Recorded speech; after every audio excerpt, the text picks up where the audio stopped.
celebrating their victory. They thought they had gotten away with murder. They had no idea what was coming for them.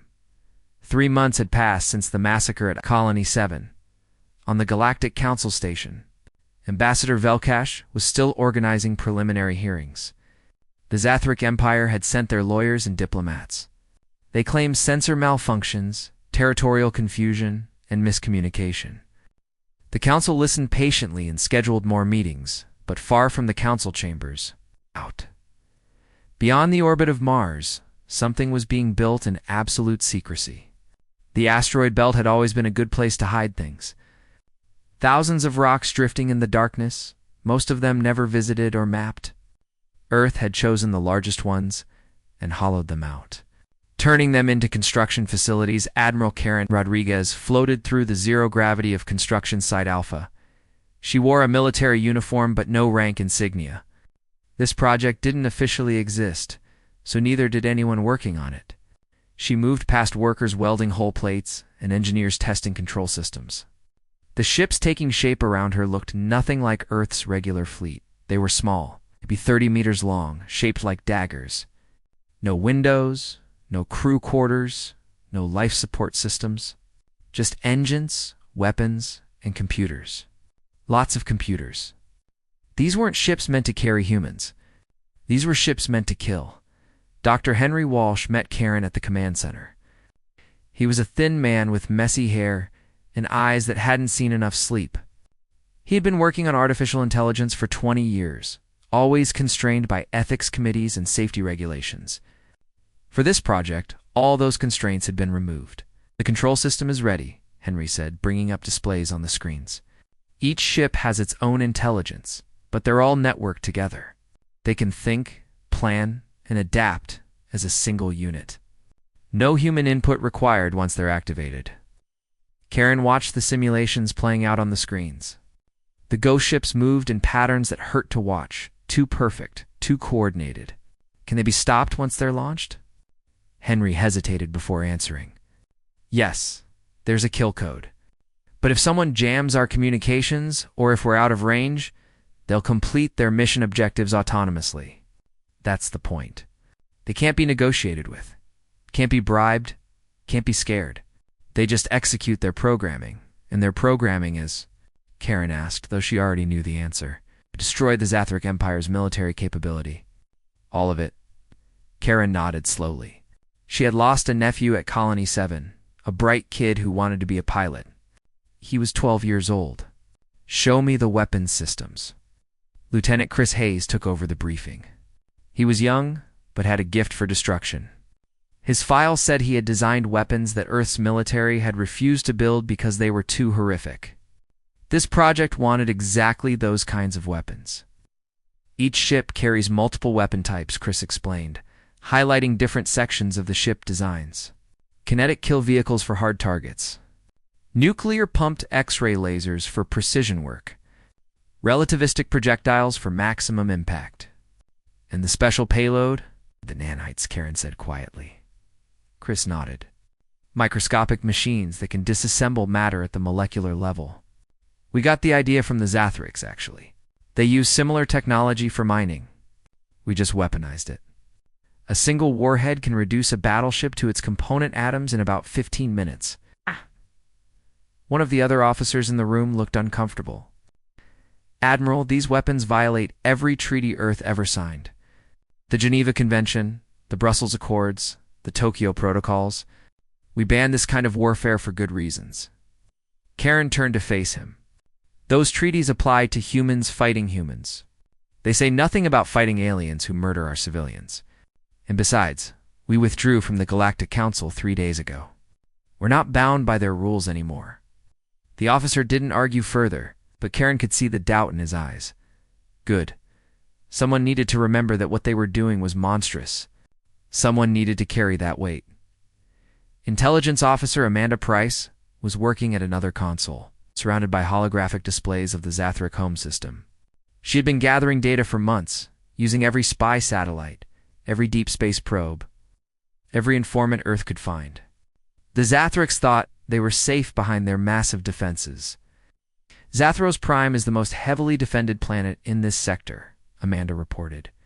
420 warships in the home fleet, 70 orbital defense platforms, planetary shields that can withstand sustained bombardment.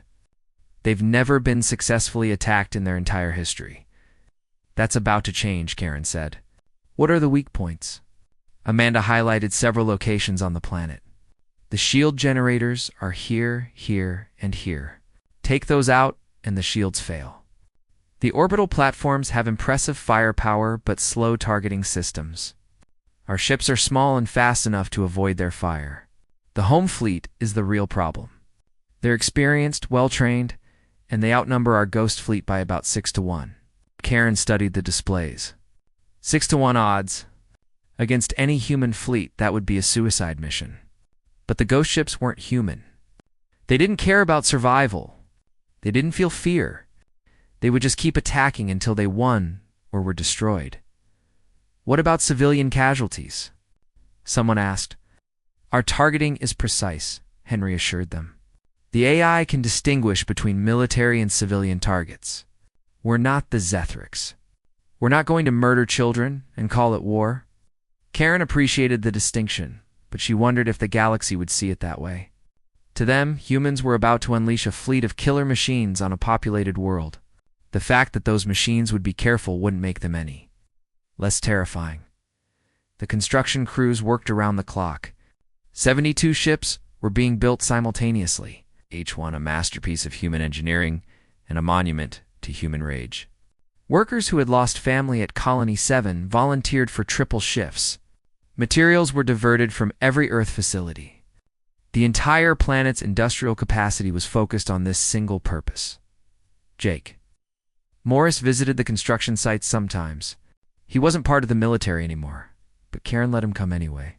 He would float through the facilities, watching the ships take shape, and nobody bothered him. Everyone knew who he was. Everyone knew what he had lost. One day, he found Henry working late in the AI laboratory. The scientist was running simulations. Watching the Ghost Fleet attack the Zathric homeworld over and over in virtual space, does it bother you? Jake asked. Creating something this destructive? Henry stopped the simulation and turned to face him. Every single day. I wake up knowing I'm building weapons that could kill millions. But then I remember Colony 7. I remember that the Galactic Council is still debating whether what happened there was even wrong. And I get back to work. The Council thinks we're barbarians, Jake said. This will prove them right. Maybe, Henry agreed. Or maybe it will prove that barbarians survive when civilized people won't protect each other. The Zathrix killed your family, and the Council gave them a committee hearing. We're giving them justice. Brutal, ugly justice, but justice nonetheless. Jake didn't argue. He had stopped believing in civilized solutions the day his wife died. 2 weeks before launch, Director Greg Palmer called a final meeting. Every person involved in the Ghost Fleet project crowded into the main conference room: engineers, soldiers, scientists, and factory workers. They represented humanity's best and brightest, all working together to create something dark. Greg stood before them, looking older than his years. In 14 days, we're going to launch these ships. Once they're gone, there's no calling them back. The Zathrix will know we're coming. The Council will condemn us. Other species might embargo us or even attack us. We need to be prepared for the consequences. What if the Council tries to stop us? Someone asked. They won't, Greg said with certainty. They'll talk about stopping us. They'll debate it. They'll form committees. By the time they actually do anything, it will be over. That's the advantage we have. We act while they discuss. Karen stood up. I want everyone here to understand something. What we're doing is necessary, but it's not good. We're creating weapons that can think and kill without human oversight. We're attacking a populated world. We're going to kill people, even if we're careful. This will change how the galaxy sees humanity forever. The room was silent. People looked at each other, weighing their choices. Anyone who wants out, leave now, Karen continued. No judgment, no consequences. But once we launch, everyone involved owns this. Everyone carries the weight. Nobody left. The final preparations took another week. The ships were armed, fueled, and programmed. Henry uploaded the final version of the AI, complete with all the tactical data Amanda had gathered. The Ghost Fleet was ready to hunt. On the last day before launch, Karen sent a message to the Galactic Council. It was copied to every member species, every news organization, every communication channel humanity could access. The message was simple and contained three things. First, complete video evidence of the Zathric attack on Colony 7. Every murder, every burning building, every dead child. The galaxy was going to watch what the Zathrics did. Second, a timeline of the Council's response. 3 months of meetings, debates, and procedure. 3 mon. THs of nothing. Third, a statement. Humanity sought justice through your system. You offered us paperwork. We withdraw from the Galactic Council effective immediately. Consider this our resignation. There was no mention of the Ghost Fleet. The Council would figure that out soon enough. The ships launched at midnight, Earth Standard Time. They rose from the asteroid belt in perfect formation, their engines burning cold and blue. No human crews, no life signs, just weapons and purpose. They aligned themselves towards Zathric space and engaged their hyperspace drives. 72 hours to target. Jake Morris watched them go from an observation deck on Mars. Beside him stood hundreds of other colony. 7 survivors, all of them silent. They had come to witness the beginning of Earth's revenge. It won't bring them back, someone said quietly. Jake nodded. No, but it will make sure the Zathrics never do it again. And maybe, just maybe, it will make the rest of the galaxy think twice before they attack humans. The Ghost Fleet vanished into hyperspace, crossing the light years between Earth and Zethro's prime. Behind them, humanity held its breath and waited. The galaxy was about to learn a lesson that should have never needed teaching. When you hurt humans, humans hurt you back. Not with lawyers or committees or debates. With steel and fire and machines that know nothing but how to kill, the age of humanity playing nice was over. The age of consequences had begun. The Galactic Council Emergency Session began exactly 3 hours after humanity's message reached the station. Ambassador Velkosh was floating frantically between delegates, his tentacles waving in patterns that indicated severe distress. The chamber that normally echoed with calm, measured debate was now filled with clicking, chirping, and electronic voices all trying to speak at once. Order. We must have order. Velkosh called out, his translator amplifying his voice. The humans have withdrawn from the council. This is unprecedented in modern galactic history. A delegate from the crystalline Shardian species chimed in, their body flashing with colored light. Withdrawn is too gentle a word. They have abandoned civilization itself. The message was an insult to everything the council stands for. The Zathric delegate, High Commander Zeekther, stood in his section of the chamber. His insectoid body was covered in ceremonial armor, but his compound eyes showed something that might have been worry. The humans are angry about the Colony 7 incident. This is understandable. But they cannot simply ignore council authority. Ignore. Another delegate laughed, a sound like grinding stones. They didn't ignore you, Commander. They told you exactly what they think of your authority. Nothing. Velkosh tried to restore order, but it was useless. The council had never dealt with a member species that simply chose to leave. There were procedures for everything except this. Nobody knew what to do. Then the reports started coming in. A council observation post at the edge of Zathric territory had detected ships. Multiple human vessels, moving in formation, entering Zathric space. They weren't broadcasting identification codes. They weren't responding to hails. They were just spreading out along the border like they were setting up a perimeter, Zeekther clicked his mandibles in what might have been amusement. So the humans send their little fleet to intimidate us. How primitive. How predictable. He turned to address the council. Humanity has 6 warships total. Outdated designs, poorly armed. My empire has 500 vessels, many of them battle-tested. If the humans want a war, They will learn the cost of their arrogance. Admiral Corthane, the Council's senior military observer, was studying the sensor data from the observation posts.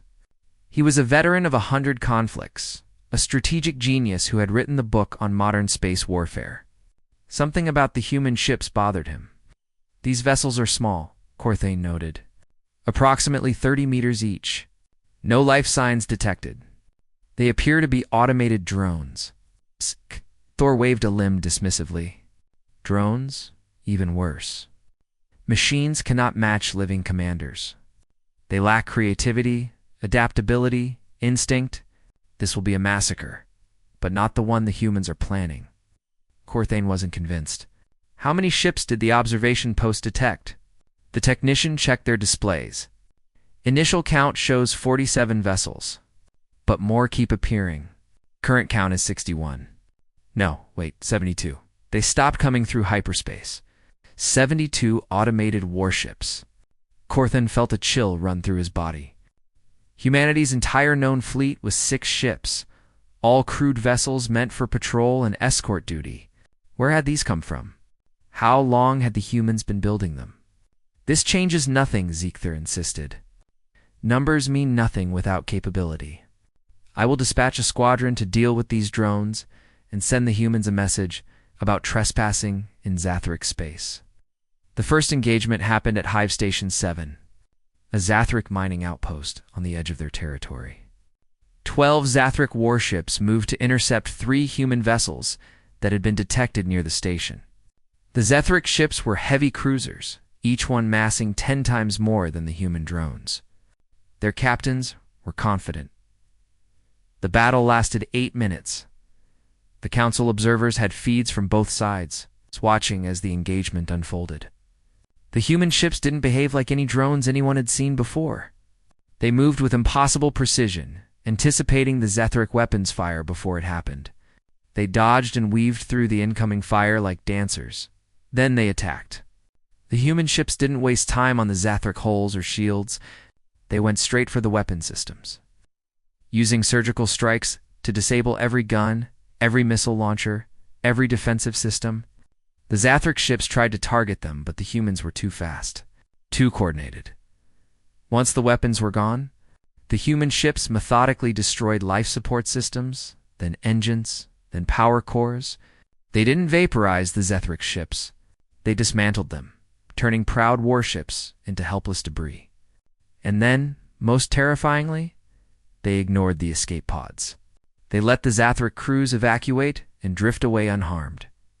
When it was over, all 12 Zathric ships were dead in space, and the 3 human vessels jumped to hyperspace without taking any significant damage. The footage reached the council chamber within minutes. The delegates watched in horrified silence. These weren't normal drones. These were something else entirely.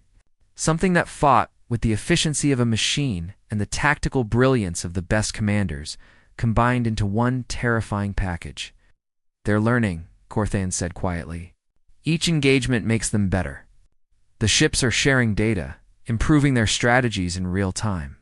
By the time they reach the homeworld, they'll be nearly perfect. Ziegther's confidence was wavering now. The Council must intervene. These machines must be stopped. They violate every treaty about artificial warfare. The humans left the Council, Velkosh reminded him. They're not bound by our treaties anymore. And even if they were, do you think they would care? They watched their children burn while we scheduled meetings. And what do we do? Someone asked V.E. Elkosh, wrapped his tentacles around himself in a gesture of helplessness. We follow procedure. We need to schedule a vote on possible intervention protocols. We need to form a committee to study the situation. We need to prepare recommendations for the full council. How long will that take? Ziegther demanded, his voice rising in pitch. 3 weeks minimum, Velkosh answered. Perhaps for if the debate is contentious. The chamber erupted in chaos again. 3 weeks. The human fleet would reach Zathros Prime in less than 48 hours. Any council response would come far too late. On Earth, Captain Paul Bennett stood in the human embassy building, which was now mostly empty. Every other human diplomat had been recalled after the withdrawal message was sent. Paul stayed behind because someone needed to represent Earth, even if Earth no longer wanted to be represented. He walked into the council chamber alone, surrounded by thousands of aliens. Every species in the galaxy seemed to have sent delegates to watch this crisis unfold. Paul stood in the center of the chamber and activated the human holographic display. "You want to know what humanity learned in our wars?" Paul said calmly. "Everyone always asks us about Earth's violent history. You wonder how we survived when we fought each other so brutally. You treat our past like it was a shameful secret." He changed the display to show combat footage from Earth's history, not the wars themselves, but the technology. Drones, artificial intelligence, automated defense systems. This is what we learned. We learned that the best weapon is one that doesn't hesitate, doesn't question, doesn't feel mercy unless you program it to. We learned that machines can be better killers than any living thing. The Ghost Fleet approaching Zethro's prime right now represents centuries of human military development. We built weapons to fight ourselves, then decided we never wanted to use them. So we locked them away. Until Colony 7. Until the Council proved it would rather debate than act. The Council demands that you recall your machines, immediately, or face the consequences. Paul laughed, a sound that echoed strangely in the vast chamber. Consequences. You murdered 47,000 humans and faced 0 consequences. You hid behind council procedure and diplomatic immunity. Now you want consequences for us? This is different, Velkosh protested. You're attacking a populated world. Military. Action is forbidden under council law. We're not part of the council anymore, Paul reminded him. Your laws don't apply to us. And besides, our AI has strict protocols. It will only target military installations. The Zathric civilians are in no danger unless they're standing in the middle of a weapons facility. Corthane spoke up from his position. Captain Bennett, your fleet has demonstrated incredible capability. You've shown us what humanity can do when unleashed. But you've also made enemies of every species in this chamber. When this is over, humanity will stand alone. Paul nodded slowly. We've always stood alone, Admiral. The Council was just an illusion of community. A committee that took 6 months to condemn murder while the murderers walked free. We're better off without you. Another delegate, a floating gas being from the Nephrin cluster, drifted forward. If humanity is so confident, why send machines? Why not fight with your own ships, your own soldiers? Because our soldiers are too valuable to waste on revenge, Paul answered. Every human life matters to us. So we built weapons that could fight without risking our people. We made them smart enough to win and disciplined enough to follow rules. Unlike some species, we actually care about proportional response. The gas being pulsed with anger. Proportional? You're about to destroy an entire military. Zathrics destroyed an entire colony, Paul countered. Every man, woman, and child. Our machines will destroy military targets only. That's proportional. If we wanted revenge, we'd have programmed them to do what the Zathrics did. Trust me, we could have. The debate continued for hours, but it was meaningless. The Ghost Fleet was already more than halfway to Zethro's prime. The Zethric Empire scrambled every available ship to defend their homeworld. 420 warships formed up in defensive positions around the planet. Admiral Yarkith, the finest military commander the Zathrics had, took personal command of the defense. The Council observation posts tracked the human fleet's progress. 72 ships moving in perfect formation, their course direct and unwavering. No attempts at communication. No demands for surrender. Just cold, mechanical purpose.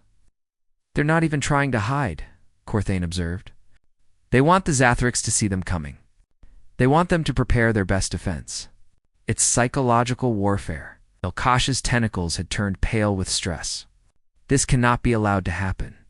The precedent it would set would be catastrophic. Any species could simply leave the Council and wage war whenever they felt justified. Then maybe the Council should try actually protecting its members, Paul said from his position.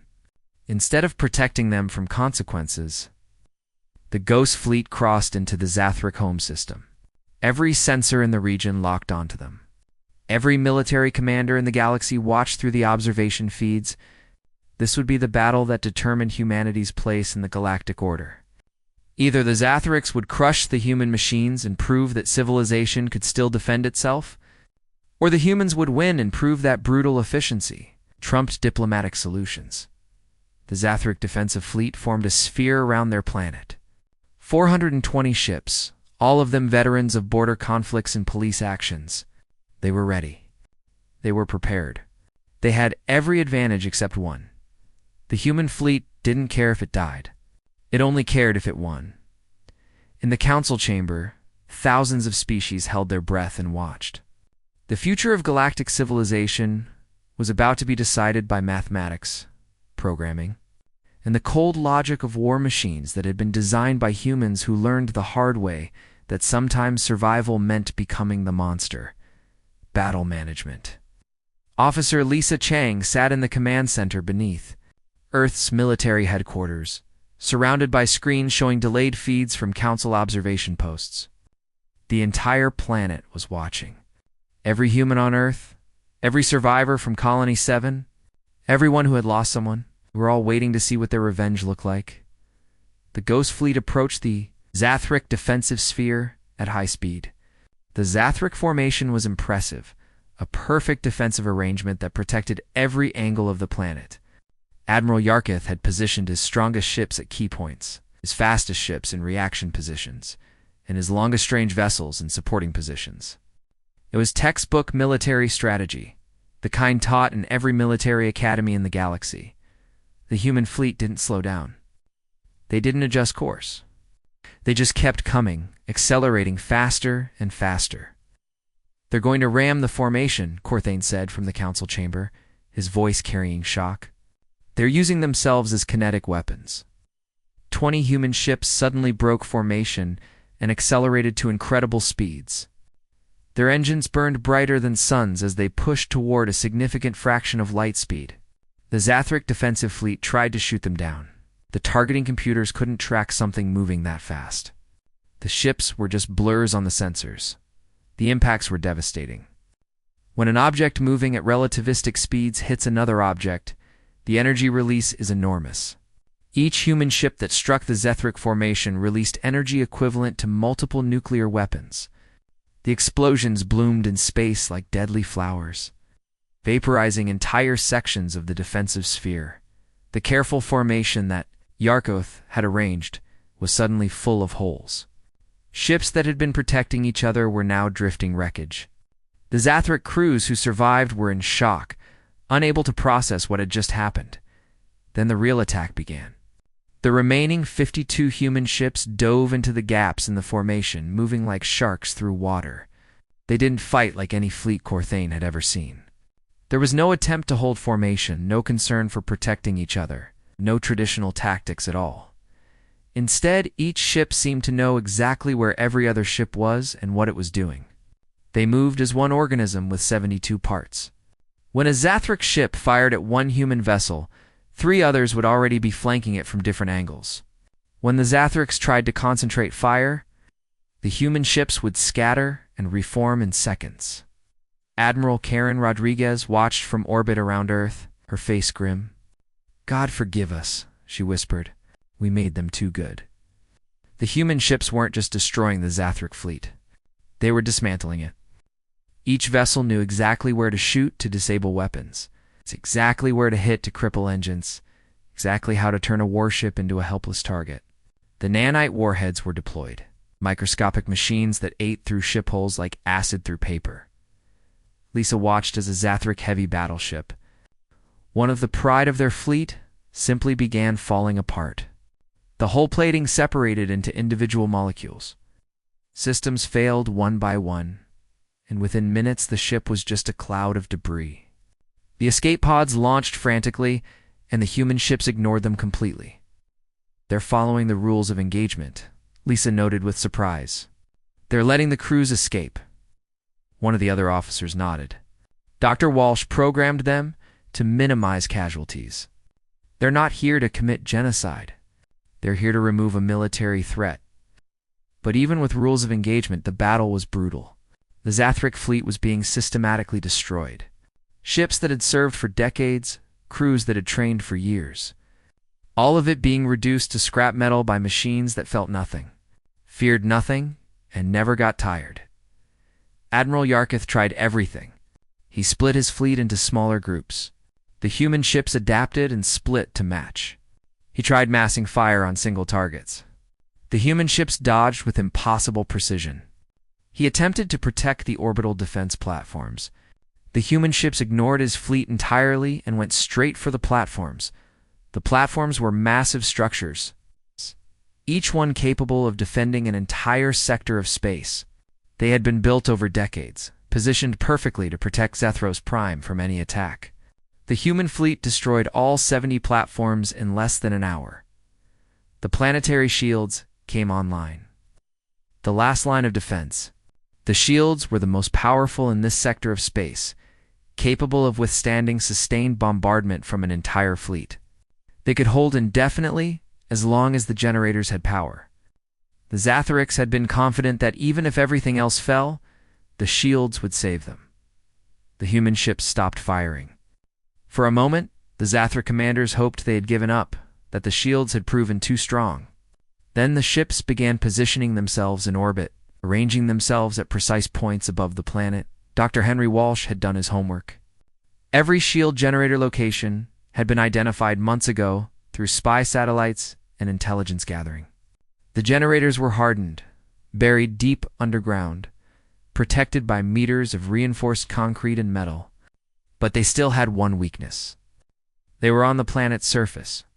The human ships began firing kinetic projectiles, not at the shields themselves, but at precise points on the planet's surface. The projectiles were simple metal rods, but they were moving at orbital velocities. When they hit the atmosphere, they burned like meteors. When they hit the ground, they struck with the force of bombs. Each projectile was aimed at a shield generator location. The underground facilities shook from the impacts.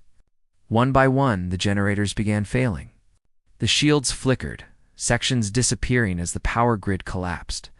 The Zatharics tried to repair the damage, but the manned ships kept firing, kept hitting the exact same points over and over. The Zathric military headquarters sent out a desperate broadcast on all frequencies. We surrender. Cease fire. We accept all terms. Please, stop the attack. The human fleet did not respond. Did not slow, did not stop. The ships just kept firing, kept destroying, kept executing their programming. Lieutenant Chris Hayes, back on Earth, turned away from the screens. His face was pale. They're not programmed to accept surrender, he said quietly. We never gave them that option. Once they launch, they complete their mission objectives. That's it. Morris stood in the observation room watching the battle unfold. He felt nothing. Not satisfaction, not revenge, not even sadness. Just a hollow emptiness where his family used to be. This destruction wouldn't bring them back.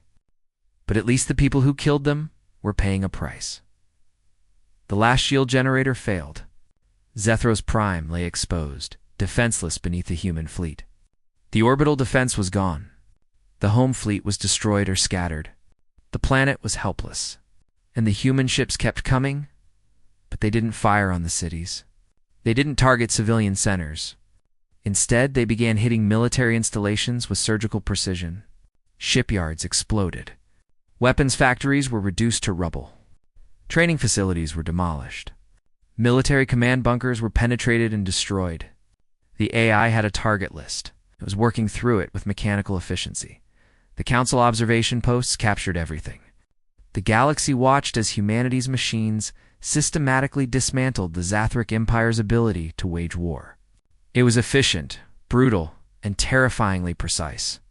The ships never missed, never hesitated, never showed mercy or cruelty. They just destroyed what they were programmed to destroy. Admiral Yarkuth gathered the remnants of his fleet, maybe 60 ships that were still combat capable. He made one final attempt to stop the human attack, throwing his surviving forces at the Ghost Fleet in a desperate charge. It was brave, futile, and tragic. The human ships tore through the Zethric vessels like they weren't even there. Yarkoths. A flagship took a direct hit to the bridge. His last transmission was simple. Tell the Council that they were wrong. Tell them that diplomacy without strength is just words.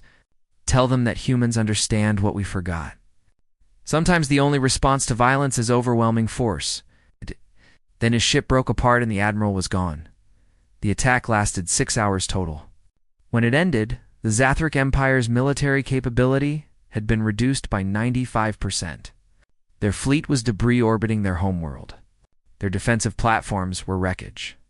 Their production facilities were ruins. But their cities stood intact. Their civilian population was unharmed. The hospitals, schools, homes, all untouched. The human fleet formed up in orbit and broadcast a single message. It was the only communication they had sent since entering Zathric space. The voice was synthesized, emotionless, mechanical. Military objectives complete.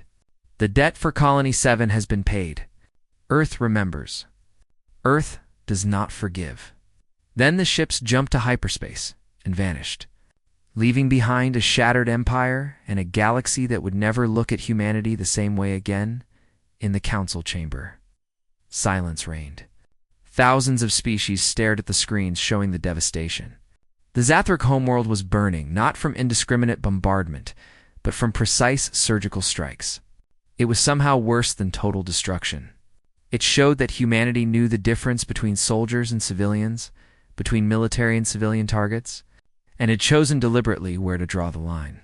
Could have killed everyone, Velkosh said quietly. They had the power, the capability, but they didn't.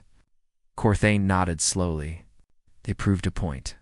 They're not barbarians who kill indiscriminately. They're something more dangerous.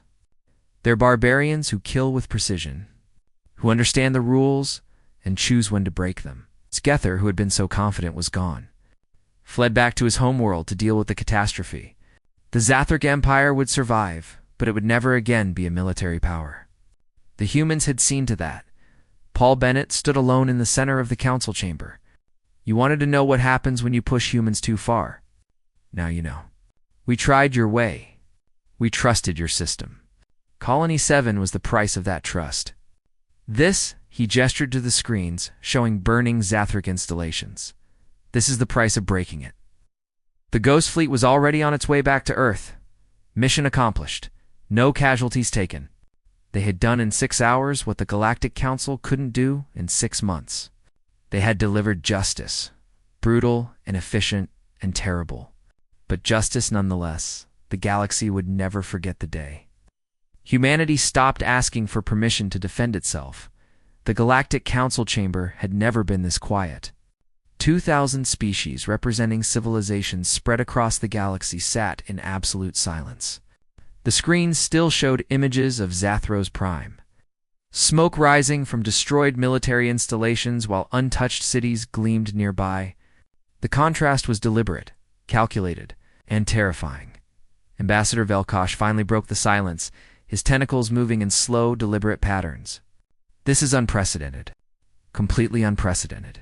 The humans have violated every principle of council law. Every treaty regarding warfare, every concept of civilized behavior. A delegate from the silicon-based Quarian species spoke up, their voice like grinding rocks. And yet they followed rules. They could have destroyed everything, but they didn't. They separated military from civilian with surgical precision. That's not the action of mindless savages. It's worse, another delegate countered. It's the action of calculated killers. They chose what to destroy and what to spare. That makes it premeditated, planned murder on a massive scale. Velkosh's color shifted to a deep purple, indicating severe stress. The Council must act. We must sanction humanity. We must isolate their worlds. We must show the galaxy that such behavior has consequences. What consequences? Someone called out from the back. A fine? Trade restrictions? That's what you wanted to give the Zathrics for murdering 47,000 humans. Why would the humans care about your sanctions now? The chamber erupted in argument. Some species wanted to punish Earth severely. to make an example that would prevent other species from following humanity's path. Others pointed out that humanity had already left the Council voluntarily, making sanctions meaningless. A few quietly suggested that maybe, just maybe, the Zathrix had gotten what they deserved. Captain Paul Bennett stood in the center of the chaos, waiting. He had stayed behind as Earth's final representative, the last human willing to face the Council's judgment. His uniform was crisp, his posture relaxed. He looked like a man who had already won and was just waiting for everyone else to realize it. Eventually, Belkosh called for order again. Captain Bennett, you stand here representing a species that has committed war crimes, violated galactic law, and rejected the authority of this council. What do you have to say for yourself? Paul smiled, and it wasn't a kind smile. You're absolutely right, Ambassador. We violated your laws. We ignored your procedures. We acted like the barbarians you always suspected we were.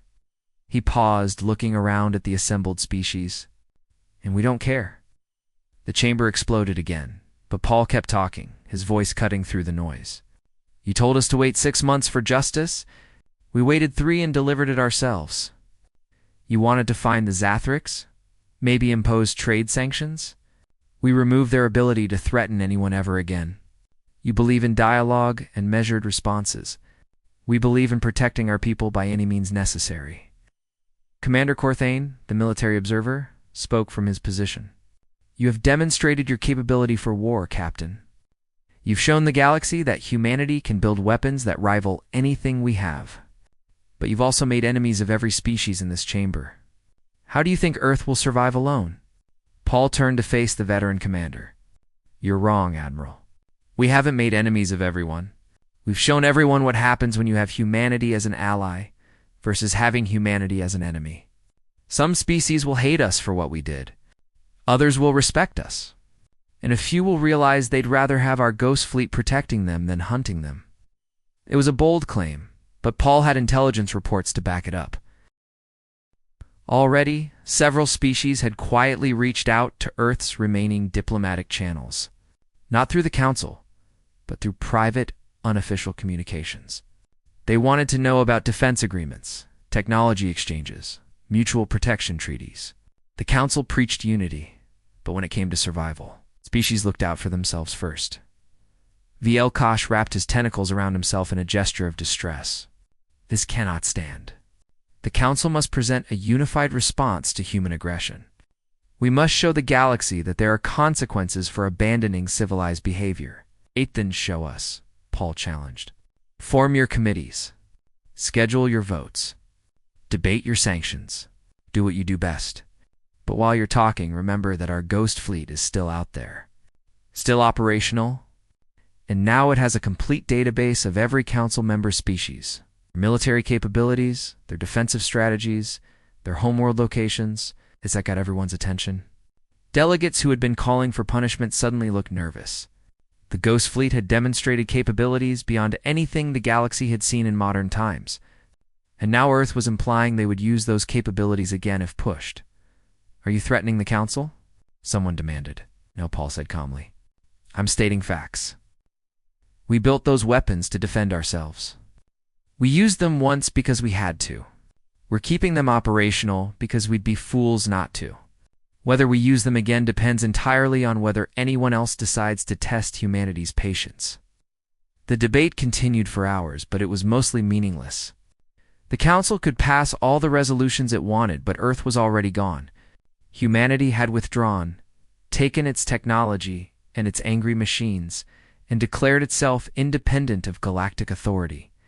Short of military action, which none of the Council species seemed willing to attempt, there was nothing they could do. 3 months after the attack on Zathros Prime, the situation had settled into a new normal. Earth maintained trade relations with species that wanted them and ignored those that didn't. Human colonies continued operating, now protected by regular patrols of the Ghost Fleet. The ships had become symbols of human independence. Feared and respected in equal measure, Admiral Karen Rodriguez had retired immediately after the battle, her conscience unable to bear the weight of what she had unleashed. She visited the memorial wall at Colony 7's rebuilt settlement. Her 47,000 names were carved into black stone. Her hand traced over the names of people she had avenged but could never bring back. Was it worth it? Someone asked behind her. Karen turned to find Jake Morris standing there. He looked older now, worn down by grief and guilt, and the hollow satisfaction of revenge. I don't know, Karen admitted. We proved we could match violence with violence. We showed the galaxy that humans won't be pushed around. But we also became something darker in the process. Jake nodded slowly. Linda used to say that the measure of civilization is how you treat others when you have power over them. The Zathrix had power over our colony, and they chose murder. We had power over their homeworld, and we chose precision. Maybe that's the difference. Maybe Karen agreed. Or maybe we're just better at justifying what we do. They stood together in silence to people who had lost everything and gained nothing but the cold comfort of revenge. Around them, the rebuilt colony was growing. New families, new children, new life emerging from the ashes. Earth remembered, but Earth also endured. Lieutenant Chris Hayes had been reassigned to training the next generation of Earth's defense forces. On his first day, a young recruit asked the question everyone wanted to know. "Sir, are the stories about the Ghost Fleet true?" Chris looked at the eager young faces and felt old beyond his years. Every word is true. We built machines that could kill without hesitation, without mercy, without conscience. We programmed them with every dirty trick humanity ever learned in centuries of warfare. We unleashed them on a species that had murdered our people. He paused. And it worked? Then why do you look so sad about it? The recruit asked. "'Cause the day we stop being sad about it is the day we become the monsters," Chris replied. "We did what we had to do. We protected our people when no one else would. But we should never be proud of building better killers. We should be ashamed that we had to." Dr. Henry Walsh had locked away the AI control systems in a vault deep beneath Earth's surface. The code that made the Ghost Fleet think, adapt, and kill was stored in isolation, accessible only by direct order from Earth's unified government. He updated the systems regularly, improved the algorithms, made them even more efficient. Just in case. Some nights he dreamed about the machines, about what they had done and what they could do. In his nightmares, they didn't stop at Zathros Prime. They kept going, kept destroying, kept following their programming to its logical conclusion. He would wake up sweating, terrified of his own creation. But he maintained the systems anyway. Because hope was not a defense strategy, Director Greg Palmer addressed the United Earth Assembly 6 months after the attack. Representatives from every nation on Earth gathered to hear his report on the current state of galactic relations. "We did what we had to do," Greg began. "We protected our people when the Galactic Council failed us. We proved that humanity will never again wait for permission to defend itself." He paused, looking out at the assembled leaders. "But let's not fool ourselves into thinking this makes us heroes. We're not. We're survivors. And sometimes survival requires doing things that keep you awake at night." He brought up images on the main screen showing Earth's current diplomatic status. 17 species had signed bilateral defense agreements with humanity. 23 maintained trade relations. 41 had imposed their own sanctions, mostly meaningless gestures. The rest were waiting to see which way the wind would blow. "The galaxy knows what we're capable of now," Greg continued. "Some fear us. Some respect us. Some want to be our allies. Some want us destroyed. But they all know one truth. Humanity will never again wait 6 months for justice. We tried it their way. Colony 7 paid the price. So now we do it our way." The Assembly voted to maintain the Ghost Fleet at full operational status, to continue Earth's independent foreign policy, and to authorize the construction of additional automated defense systems. The age of humanity playing nice was officially over. The age of Earth defending itself had begun. The Zathric Empire sent a formal apology directly to Earth, bypassing the Council entirely. The new government, led by reformers who had overthrown the military leadership, acknowledged that the attack on Colony 7 was unprovoked and criminal. They agreed to pay reparations, not because the Council demanded it, because it was the right thing to do. Earth accepted the apology, but kept the Ghost Fleet active. Trust, once broken, was not easily restored. The final scene took place in the council chamber 1 year after the attack. Vel'Kosh was giving a speech about unity, about the importance of following established laws, about how civilization required cooperation and mutual respect. It was a good speech, full of idealistic principles and noble goals. But when the speech ended, delegates filed out quietly, and more than a few stopped by Earth's trade office on their way home, asking quiet questions about defense agreements and technology exchanges. Because for all the council's talk about unity and law, species ultimately looked out for themselves. And having humanity as an ally seemed smarter than having humanity as an enemy. The Ghost Fleet remained on patrol, silent guardians orbiting Earth and its colonies. The ships that had proven humanity's capacity for ruthless efficiency now served as a constant reminder. Attack humans, and humans would respond. Not with lawyers or committees or debates, with steel and fire and machines that knew nothing but how to win. The Galactic Council continued its work, holding meetings, forming committees, debating procedures. But there was an empty seat where Earth once sat, and everyone who passed it remembered. They remembered what happened when bureaucracy met determination, when committees met crisis, when talking met action. Some called humanity barbarians who had rejected civilization. Others called them pragmatists, who understood that sometimes the galaxy only respected strength. But everyone agreed on one thing. Earth's ruthless vengeance had left the galaxy speechless. Not because of what humanity did, but because of what humanity proved. That sometimes the newest, youngest, most primitive species in the galaxy was the one willing to do what everyone else only talked about. That sometimes justice required more than words. That sometimes the price of peace was the capacity for overwhelming violence, and the galaxy would never forget it. Jake Morris stood on his farm in Montana, looking up at the stars. Somewhere out there, the Ghost Fleet was patrolling. Somewhere out there, species were debating what humanity had become. Somewhere out there, the Zathric homeworld was still rebuilding from the devastation. He thought about Linda and the kids, about the life they should have had, about the justice that came too late to matter. The revenge was complete, but it felt hollow. It always would. But maybe that was the point. Maybe hollow victory was better than no victory at all. Maybe showing the galaxy that humans protected their own was worth the cost. Maybe the next species, considering an attack on human colonies, would remember what happened to the last one.